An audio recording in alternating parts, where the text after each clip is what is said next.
July the 14th, about 6:16 in the morning. You see that fog there? You see that big old barn there? You even got some metal right there hanging all on the roof. Alright.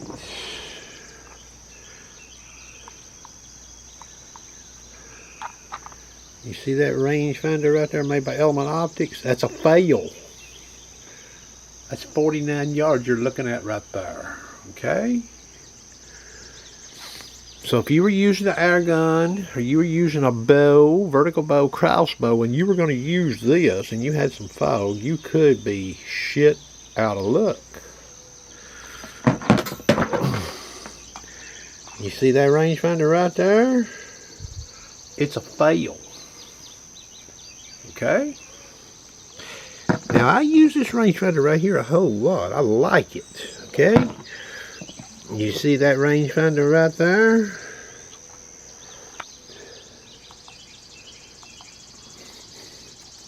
It's a pass. 49 yards in the window. This rangefinder gives no indication. This rangefinder here defaults to 14 yards when it's foggy. Okay? Just be mindful. So if you were going to take a crossbow or a vertical bow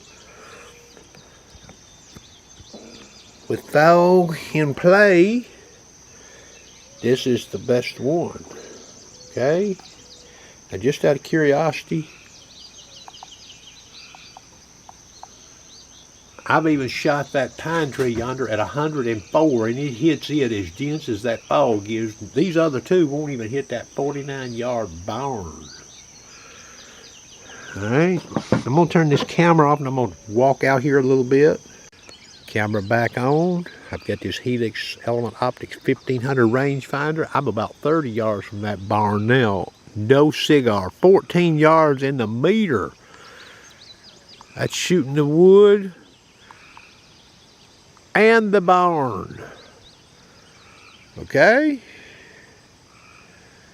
So when you head to your tree stand or your blind, like a morning like this, now we have this velvet buck hunt here.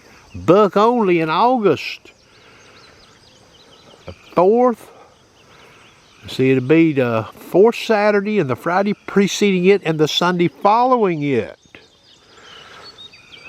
There are a lot of mornings in the 4th week of August, like what you see here this morning, okay?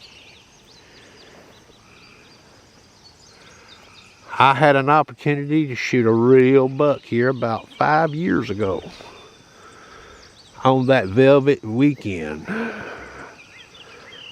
Alright?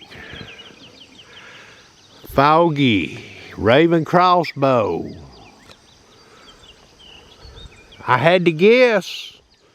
Shot over his back just as flush a shot as you could dream of. I'm talking about a deer that would go probably into the 140, 145, 148 class, okay? So what did I do? I had me a landmark. I come back. Lasered it when the fog had lifted. 52 yards. I guessed him at about 65. Clean miss right over his back. Shit, he run up on the hill about 90, 100 yards from me. Just sat there and looked at me, and all I could do is just wish. Okay? So if you're a squirrel hunter, using our gun, you're a bow hunter, and there's fog involved, the rangefinder you take to the woods with you could be the difference, okay? Old sharpshooter, he shares information, okay? Now, I only have these 3 rangefinders. I did have another one I gave away to a person. It was about a $250 outfit, and I can tell you right now, if I would have tested it this morning, it would have done like these other 2 that failed on this 49 and 30 yard test. That's going to conclude the video.